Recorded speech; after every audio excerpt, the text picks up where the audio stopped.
तो hello sir, लेकर के आ चुके हैं अर्धवार्षिक परीक्षा 2024-25 का कक्षा 10वीं का हिंदी सब्जेक्ट प्यारे बच्चों। 9 दिसंबर को पेपर है, कल ही पेपर है प्यारे बच्चों, और एकदम रियल पेपर लेकर के आ चुका हूँ। रियल पेपर आपको इसलिए नहीं दिखा सकता हूँ यहाँ पे क्योंकि कुछ गवर्नमेंट के रूल्स हैं, इसलिए। बाकी यहाँ पास मैं पेपर में सारे रियल क्वेश्चन ऐड कर दिया हूँ। ठीक, यदि आपको 75 में से पूरे 75 अंक चाहिए तो वीडियो को लास्ट तक देखना, और जितने भी मैं क्वेश्चन आपको बता रहा हूं सभी क्वेश्चन को तैयार कर लेना। इनमें से आपके एक भी क्वेश्चन नहीं छूटने चाहिए प्यारे बच्चों। यदि पूरे 75 के 75 अंक चाहिए तो वीडियो के लास्ट तक बने रहना, चैनल को सब्सक्राइब कर देना, बेल आइकन को प्रेस कर देना, और इस वीडियो को जितना हो सके अपने दोस्तों में शेयर करो ताकि सभी के पास पहुंच जाए। ये वीडियो 2 पार्ट पे बनेगा। फर्स्ट पार्ट पे पूरे ऑब्जेक्टिव, सेकंड पार्ट पे पूरे क्वेश्चन के आंसर बताऊंगा। ठीक, तो चलिए देखते हैं। सेकंड पार्ट का नीचे वीडियो को नीचे डिस्क्रिप्शन पर लिंक दे दूंगा, ठीक ना। और व्हाट्सएप ग्रुप ज्वाइन कर सकते हैं, टेलीग्राम ज्वाइन कर सकते हैं। ठीक, यहाँ पास देखो पहला क्वेश्चन क्या है, सही विकल्प का चयन करके लिखना है। 6 नंबर का क्वेश्चन है प्यारे बच्चों। इस क्वेश्चन को मैं पूरा आंसर यहाँ पास बताते जा रहा हूँ, आप नोट डाउन करते जाइएगा। पहला है, बिहारी किस काव्य धारा के कवि हैं। क्या है क्वेश्चन प्यारे बच्चों, बिहारी किस काव्य धारा के कवि हैं। रीतिबद्ध काव्य धारा, रीति सिद्धि काव्य धारा, रीति मुक्ति काव्य धारा या रीतिपद्ध काव्य धारा। तो इनमें से कौन सा आंसर होगा, तो इसका आंसर होगा रीति सिद्धि काव्य धारा। कौन सा, रीति सिद्धि काव्य धारा, बी नंबर इसका करेक्ट ऑप्शन होगा। अगला क्वेश्चन है, कवि निराला का उत्सव गीत संबोधित है पक्षियों को, वर्ष को, बिजलियों को या बादलों को। तो किसको संबोधित है, तो इसका आंसर होगा प्यारे बच्चों बादलों को। किसको, बादलों को। ठीक, द नंबर। फिर आलंबन और उद्दीपन का संबंध है संचारी भाव से, अनुभव से, विभाव से या स्थायी भाव से। तो क्या हो जाएगा, स नंबर विभाव से। किससे, विभाव से। ठीक, फिर संस्कृति पाठ में न्यूटन को कहा गया है एक वैज्ञानिक, दिशा दिखाने वाला, संस्कृत मानव या आदि मानव। तो इसका हो जाएगा स नंबर संस्कृत मानव। क्या कहा गया है, संस्कृत मानव कहा गया है। 2 शब्दों का अपने विभक्ति चिन्हों को छोड़कर आपस में मिलाना कहलाता है समास, सर्वनाम, संधि या संज्ञा। क्या कहलाता है, समास कहलाता है। क्या कहलाता है, समास कहलाता है। मैया चावल अमनिया कर रही थी। वाक्य में अमनिया का शब्द है फटकना, साफ करना, चुनना या धोना। तो क्या होगा, साफ करना, ब नंबर साफ करना। ये सारी चीजें। ठीक, फिर यहाँ पास देखो क्वेश्चन क्रमांक दूसरा क्या कहता है कि उचित विकल्प द्वारा रिक्त स्थानों की पूर्ति करना है। 6 नंबर का क्वेश्चन है प्यारे बच्चों, पूरे आंसर बता रहा हूँ। और चैनल को अभी तक जिन्होंने सब्सक्राइब नहीं किया सब्सक्राइब कर लो। ठीक, पहला है, गोपियों ने मधुकर संबोधन खालिस्तान के लिए किया है।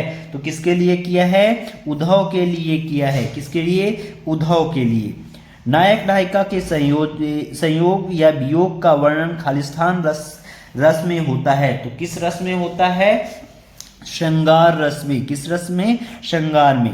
काव्य की शोभा बढ़ाने वाले तत्व तो खालिस्तान कहलाते हैं। तो क्या कहलाते हैं, अलंकार कहलाते हैं प्यारे बच्चों। क्या कहलाते हैं, अलंकार। गुरु नानक की थाली के थोड़े से खालिस्तान छिटक कर बाहर गिर गया। तो क्या होगा इसका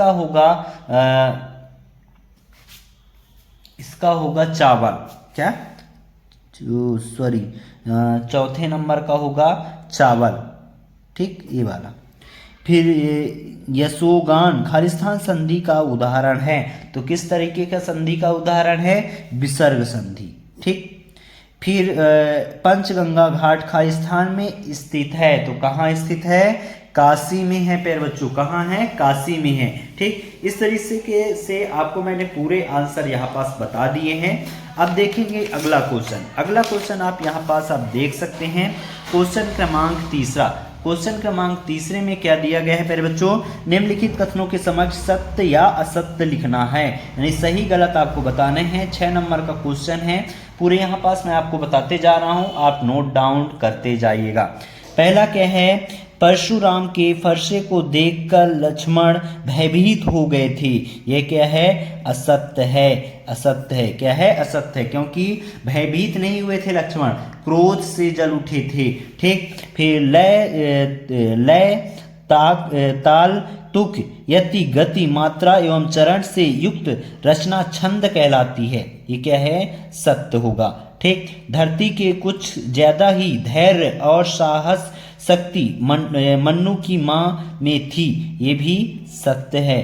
ठीक। फिर रेखा चित्र को शाब्दिक चित्र भी कहते हैं। ये भी सत्य है। ठीक। राम बाजार जाता है एक आज्ञावाचक शब्द है। ये क्या है? असत्य है। क्या है? असत्य है। भोलानाथ के पिता उन्हें गोरस भांति चांदी के कटोरे में खिलाते थे। ये भी क्या है? असत्य है। ठीक। इस तरीके से आप सत्य असत्य बड़े आराम से लगा सकते हैं। ठीक। और पूरे नंबर आपको मिल जाएगा। इनमें से आपके 3 नंबर पक्के हैं प्यारे बच्चों। यदि आप कर लेते हैं 3 नंबर आपके एकदम पक्के हो जाएंगे। ठीक। दंतुरित, दंतुरित का क्या होगा?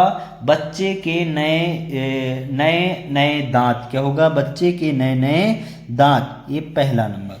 अधिक बढ़ा चढ़ाकर कहना, इसका क्या हो जाएगा? अतिशयोक्ति अलंकार। क्या हो जाएगा?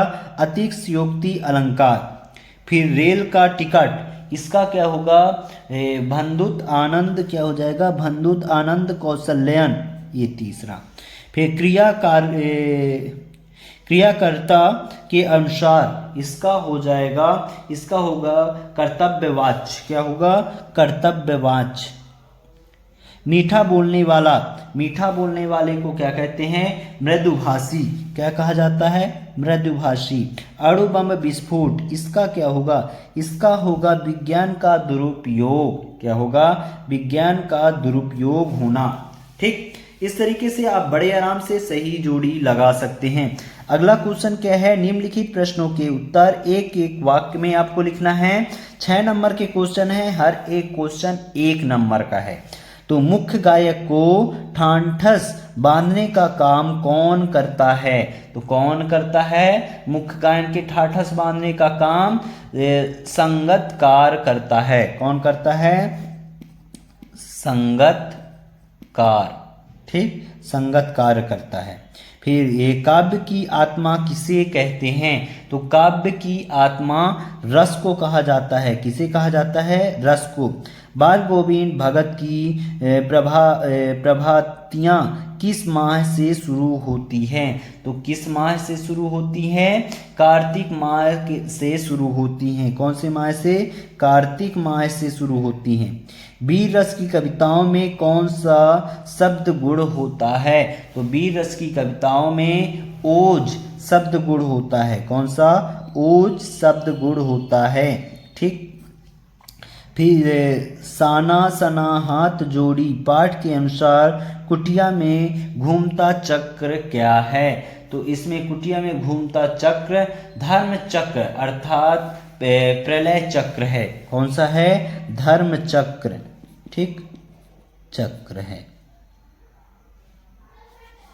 फिर लेखक अज्ञे ने मानव निर्मित सूरज किसे कहा है? तो किसे कहा है मानव निर्मित सूरज?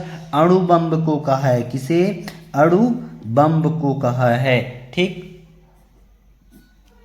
फिर यहाँ पास देखिए प्रश्न क्रमांक 6 में क्या है? प्रयोगवाद की कोई 2 विशेषताएं लिखिए। नई कविता की कोई 2 कवि एवं उनकी रचनाएं लिखिए। इन सभी के आंसर आपको सेकंड पार्ट पर बहुत जल्द मिल जाएगा। नीचे डिस्क्रिप्शन पर सेकंड पार्ट का लिंक दे दूंगा, वहां से जा करके आप प्राप्त कर सकते हैं, या कि इसका एक सेपरेट फुल वीडियो भी मैं बना करके डाल दूंगा। ठीक प्यारे बच्चों, यहाँ पास नई कविता की कोई 2 कवि एवं उनकी एक एक रचनाएं लिखिए। तुलसीदास अथवा मंगलेश्वर डबराल की काव्यगत विशेषताएं निम्नलिखित बिंदुओं के आधार पर लिखना है। 2 रचनाएं, भाव पक्ष कला पक्ष। ठीक। परशुराम के सहस्त्र बहू का वध क्यों किया गया था? लिखिए। इन सभी के आंसर बहुत जल्द मिलने वाले हैं प्यारे बच्चों। ये क्वेश्चन है, अभी आप इन क्वेश्चन को पढ़ लो और इनके आंसर अभी तक आप ढूंढो। बाकी मैं आपका आंसर बहुत जल्द लेकर के आने वाला हूँ। तो प्यारे बच्चों मिलते हैं अगले वीडियो पर। इसका सेकंड पार्ट बहुत जल्द अपलोड हो जाएगा, देखना मत भूलना। केवल 10 मिनट के अंदर ही आपका वीडियो अपलोड हो जाएगा। तो जल्दी से जल्दी आप चैनल को सब्सक्राइब कर लो, बेल आइकन को प्रेस कर लो, तभी इसका सेकंड वीडियो आएगा तो आपके पास नोटिफिकेशन पहुंच पाएगा। हाँ, टेलीग्राम अवश्य ज्वाइन कर लेना, क्योंकि टेलीग्राम में ही सबसे पहले नोटिफिकेशन आ जाता है या व्हाट्सएप में आ जाता है। मिलते हैं अगले पार्ट पर, क्योंकि वीडियो ऑलरेडी बहुत लंबा हो चुका है पहले जो। ठीक, चैनल को सब्सक्राइब नहीं किया है, सबसे पहले चैनल को सब्सक्राइब कर लो और इस वीडियो को जितना हो सके अपने दोस्तों के पास शेयर करो, ताकि सभी के पास पहुंच पाए और वो भी अच्छे से तैयारी कर सके। तो यहाँ पास प्यारे बच्चों मैं आपको बताऊं, छठवां क्वेश्चन क्या है। छठवें क्वेश्चन से शुरू करना है ना। तो छठवां क्वेश्चन है, प्रयोगवाद की कोई दो विशेषताएं अथवा प्रवृत्तियां लिखिए। और इसके अथवा में क्या क्वेश्चन है, नई कविता के कोई दो कवि एवं उनकी एक एक रचनाओं के नाम लिखिए। तो इसका आंसर मैं आपको बता रहा हूं, यहाँ पास आप देख सकते हैं। यहाँ पास आप देखेंगे, नजर डालेंगे तो आपको यहाँ पास दिखेगा कि ये प्रयोगवादी काव्य की यहाँ पास विशेषताएं बताई गई है। 3 विशेषताएं दी गई है, फर्स्ट विशेषता, सेकंड विशेषता और यहाँ पास थर्ड विशेषता। तीनों विशेषताएं आपको बढ़िया अच्छे से कर लेना है। ठीक, फिर यहाँ पास देखिए अगला क्वेश्चन क्या है प्यारे बच्चों। अगला क्वेश्चन यहाँ पास आप देख सकते हैं क्या है, तुलसीदास अथवा मंगलेश डबराल की काव्यगत विशेषताएं निम्नलिखित बिंदुओं के आधार पर आपको करना है। इनकी 2 रचनाएं और भाव पक्ष कला पक्ष, इनमें से कोई भी आपको, ये चाहे तुलसीदास जी का चाहे मंगलेश डबराल का, दोनों में से कोई एक की रचनाएं और भाव पक्ष कला पक्ष लिखनी है। तो यहाँ पास मैं आपको दिखा रहा हूँ तुलसीदास जी की रचनाएं। क्या, तुलसीदास जी की रचनाएं, ये रचनाएं है विनय पत्रिका, रामचरितमानस, दोहावली और कवितावली।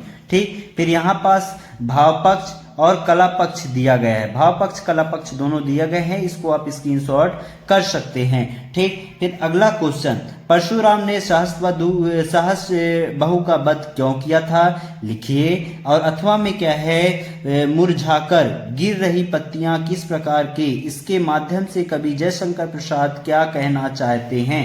तो ये क्वेश्चन भी अति महत्वपूर्ण है प्यारे बच्चों। यहाँ पास में 8वें क्वेश्चन का आंसर यहाँ पास मैं आपको दिखा रहा हूँ, आप देख सकते हैं। सॉरी प्यारे बच्चों, यहाँ पास मैंने क्वेश्चन लिया है, आपको दिखा रहा हूँ, 1 मिनट। तो यहाँ पास आप देख सकते हैं सहस्र बहू का वध क्यों किया था परशुराम ने। तो यहाँ पास पूरे आंसर अच्छे से दिया गया है, आप स्क्रीनशॉट कर सकते हैं, या कि इसका PDF आपको हमारे टेलीग्राम पर मिल जाएगा। ठीक, इसको आप स्क्रीनशॉट कर लीजिएगा। ठीक, फिर अगला क्वेश्चन क्या है। अगला क्वेश्चन यहाँ पास आप देख सकते हैं, दिया गया है, कवि नागार्जुन ने फसल को हजार हजार खेतों की मिट्टी का गुणधर्म क्यों कहा है। और इसके अथवा में है, संगतकार किन किन मुख्य रूपों में से मुख्य गायक गायिकाओं की मदद करता है। तो इसका आंसर मैं यहाँ पास आपको प्रोवाइड करा रहा हूँ, आप इसको देख सकते हैं। ठीक, यहाँ पास आप देखिए बहुत ही अच्छे से यहाँ पास पूरे आंसर दिया गया है। कवि नागार्जुन ने फसल को हजार हजार खेतों की मिट्टियों को गुणधर्म क्यों कहा है, तो ये पूरा आंसर है, आप इसको लिख सकते हैं। ठीक प्यारे बच्चों, फिर अगला क्वेश्चन यहाँ पास क्या है, खंड काव्य एवं यहाँ पास खंड काव्य की कोई 2 विशेषताएं लिखिए। अथवा में है स्थायी भाव और संचयी भाव में 2 अंतर लिखिए। तो यहाँ पास मैं आपको इसका आंसर आपको प्रोवाइड कर रहा हूँ प्यारे बच्चों, आप इसको देख सकते हैं। यहाँ पास देखिए खंड काव्य की 2 विशेषताएं लिखना है। तो फर्स्ट विशेषता अल्पाक्षर और संक्षिप्त में है और एकल विषय पर केंद्रित। ठीक, एकल विषय पर केंद्रित, ये रहा आंसर। अगला क्वेश्चन क्या है। अगला क्वेश्चन यहाँ पास आप देख सकते हैं, मात्रिक छंद और वार्णिक छंद में 2 अंतर लिखना है, या कि मानवीय अलंकार की परिभाषा उदाहरण सहित देना है। तो यहाँ पास मैं इसका आंसर आपको बताए दे रहा हूँ, इसको आप नोट डाउन कर सकते हैं। देखिए ये रहा, यहाँ पास आप देखिए मात्रिक छंद के 2 मात्रिक छंद और वार्णिक छंद के अंतर। तो मात्रिक छंद के ये 2 पॉइंट यहाँ पास दिए गए हैं, फिर ये वार्णिक छंद के यहाँ पास 2 पॉइंट दिए गए हैं, इसको आप नोट डाउन कर सकते हैं। ठीक प्यारे बच्चों, दोनों का आंसर यहाँ पास मैंने आपको दिखा दिए। ठीक, फिर अगला क्वेश्चन क्या है, ये 12वां नंबर, अना ए एक उन्हीं सूत्र के अनुसार गद्य की प्रमुख विधाओं के नाम लिखिए अथवा कहानी और उपन्यास में दो दो अंतर लिखिए। तो यहाँ पास दो दो अंतर मैं आपको कहानी और उपन्यास में दो दो अंतर दिखाई दे रहा हूँ।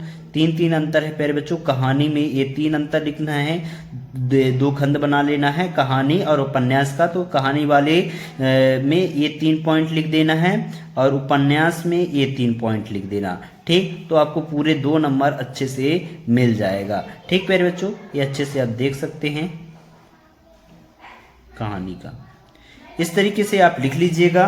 फिर यहाँ पास देखिए स्वयं प्रकाश अथवा यशपाल की साहित्यिक विशेषताएं निम्नलिखित बिंदुओं के आधार पर लिखना है। 2 रचनाएं और भाषा शैली। तो यहाँ पास स्वयं प्रकाश और यशपाल जी का है। तो मैं यहाँ पास आपको बता रहा हूँ स्वयं प्रकाश का। ठीक ना, स्वयं प्रकाश की रचनाएं कौन कौन सी है यहाँ पास आप देख सकते हैं। रचनाएं हैं आश्रम कैसे कैसे, सूरज कब मिलेगा, नीलांकन का सफर। और यहाँ पास भाषा और शैली आप दोनों अच्छे से देख सकते हैं और ये दोनों पॉइंट अच्छे से लिख लेना। ठीक, फिर अगला क्वेश्चन यहाँ पास देखिए, कैप्टन बार बार मूर्ति पर चश्मा क्यों लगा देता था, लिखिए। ठीक, और इसके अथवा में क्या है, अथवा में यहाँ पास आप देख सकते हैं लेखक को नवाब साहब के किन किन हवा भाव के महसूस हुआ कि वे उनके बातचीत करने के लिए तनिक भी उत्सुक नहीं थे। तो यहाँ पास आप देख सकते हैं क्वेश्चन क्रमांक 14 का आंसर कि कैप्टन बार बार मूर्तियों पर चश्मा क्यों लगा देता था। तो इसका आंसर यहाँ पास पूरा अच्छे से विधिवत दिया गया है। स्क्रीनशॉट कर सकते हैं या कि आपको टेलीग्राम पर इसका फोटो मिल जाएगा प्यारे बच्चों। ठीक, फिर अगला क्वेश्चन यहाँ पास देखिए 15 नंबर है, लेखक मनु भंडारी ने के पिता के मुख पर गर्व और संतोष का क्या कारण था। और अथवा में है किन महत्वपूर्ण आवश्यकताओं की पूर्ति के लिए सुई धागे का आविष्कार हुआ था, लिखना है।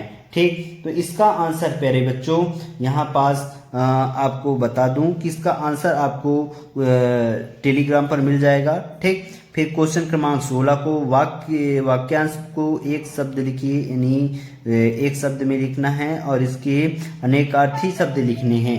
ठीक, तो इनके मैं आपको बताता हूँ, वीडियो के लास्ट तक बने रहना। फिर भोलानाथ अपने साथियों को देखकर सिसकना क्यों भूल जाता है, लिखना है। तो यहाँ पास आप देख सकते हैं इसका आंसर कि भोलानाथ अपने साथियों को देखकर सिसकना क्यों भूल जाता है। इसका आंसर यहाँ पास विधिवत प्रोवाइड किया गया है, आप इसकी स्क्रीनशॉट ले सकते हैं। ठीक, फिर यहाँ पास क्वेश्चन क्रमांक 18वां, इसको भी काव्यांश का संदर्भ प्रसंग सहित भाव पर्व में लिखना है। इसको आप कर सकते हैं, ये दोनों पॉइंट 19वां और ये इसको आप देख लीजिएगा अपने हिंदी के में और इनको अच्छे से तैयार कर लेना। ठीक, फिर यहाँ पास देखो अगला क्वेश्चन क्या है, समय का महत्व विषय पर एक अनुच्छेद लिखने को कहा गया है। ठीक, तो समय के महत्व पर एक अनुच्छेद यहाँ पास दिखाई दे रहा हूँ, इसको आप नोट डाउन कर सकते हैं या कि आप दूसरा भी लिख सकते हैं। दूसरा अथवा वाला क्वेश्चन, ये पहला पैराग्राफ को आप स्क्रीनशॉट कर लीजिए। फिर यहाँ पास सेकंड पैराग्राफ है। ठीक, इसको आप स्क्रीनशॉट कर सकते हैं। ठीक, इस तरीके से आप इन दोनों क्वेश्चन को अच्छे से तैयार कर लेना। ठीक, क्वेश्चन क्रमांक 21 में एक अपठित गद्यांश दिया गया है, इनके आंसर आपको ढूंढ करके लिख लेना है। ये दोनों क्वेश्चन बहुत ही महत्वपूर्ण हैं प्यारे बच्चों, दोनों क्वेश्चन को अच्छे से तैयार करके जाना। फिर यहाँ पास देखो क्वेश्चन क्रमांक 22 में वार्ड में व्याप्त गंदगी को दूर करने का निवेदन करते हुए अपने शहर की नगरपालिका एवं अधिकारी को आवेदन पत्र लिखना है। तो यहाँ पास आपको आवेदन पत्र कैसे लिखना है ये मैं आपको यहाँ पास दिखा रहा हूँ, आप इसको देख सकते हैं और स्क्रीनशॉट भी कर सकते हैं ताकि आप इसको अच्छे से पेपर में लिख करके आना। ठीक, ये पूरा आवेदन पत्र है, इसको आप अच्छे से ऊपर से पढ़ लो और इसको लिख लेना। ठीक, अपने पेपर में ऐसे ही लिख करके आना सारे चीज़ें। ठीक, एक एक चीज़ें आपको लिख करके आना है, आपको भूलना नहीं है। ठीक, फिर यहाँ पास देखो ये ये वाला 22वां वाला हो गया और इसके 8वां वाला को आप अच्छे से तैयार कर लेना। फिर निम्नलिखित में से किसी एक विषय का रूपरेखा संदर्भ सहित निबंध लिखना है, रूपरेखा सहित निबंध लिखना है। तो जीवन में खेलों का महत्व, स्वच्छ भारत अभियान, विज्ञान का महत्व, पर्यावरण प्रदूषण या मेरी प्रिय पुस्तक। इन क्वेश्चन के आंसर आपको आपके गाइड या किसी में भी बड़े आसानी से मिल जाएगा, या कि मैं टेलीग्राम पर डाल दूंगा इसका एक फोटो, तो उसको आप तैयार कर लेना। इसमें से आप सबसे अच्छा है कि स्वच्छ भारत अभियान और पर्यावरण प्रदूषण, ये 2 पॉइंट को आप अच्छे से तैयार कर लेना, क्योंकि यही कल 2 क्वेश्चन आने वाले हैं। ठीक प्यारे बच्चों, मिलते हैं अगले वीडियो के साथ। तब तक लिए जय हिंद जय भारत। दोनों पार्टों को देख लेना। यदि फर्स्ट पार्ट नहीं मिल रहा होगा तो कुछ टाइम बाद मैं दोनों वीडियो को सेपरेट करके डाल दूंगा, ताकि आपको दोनों मिल जाए और कहीं भी ढूंढना ना पड़े। नीचे सेकंड पार्ट का डिस्कशन भी डाल दूंगा, डिस्कशन पर लिंक भी डाल दूंगा। और इसका पीडीएफ वगैरह चाहिए तो टेलीग्राम से मिल जाएगा, जाइए ज्वाइन करिए। और चैनल को अभी तक जिन्होंने सब्सक्राइब नहीं किया सब्सक्राइब कर लेना। और एक चीज़ और, एक सुबह सुबह मैं एक और महत्वपूर्ण वीडियो डालूंगा, उसको देखना मत भूलना। ठीक।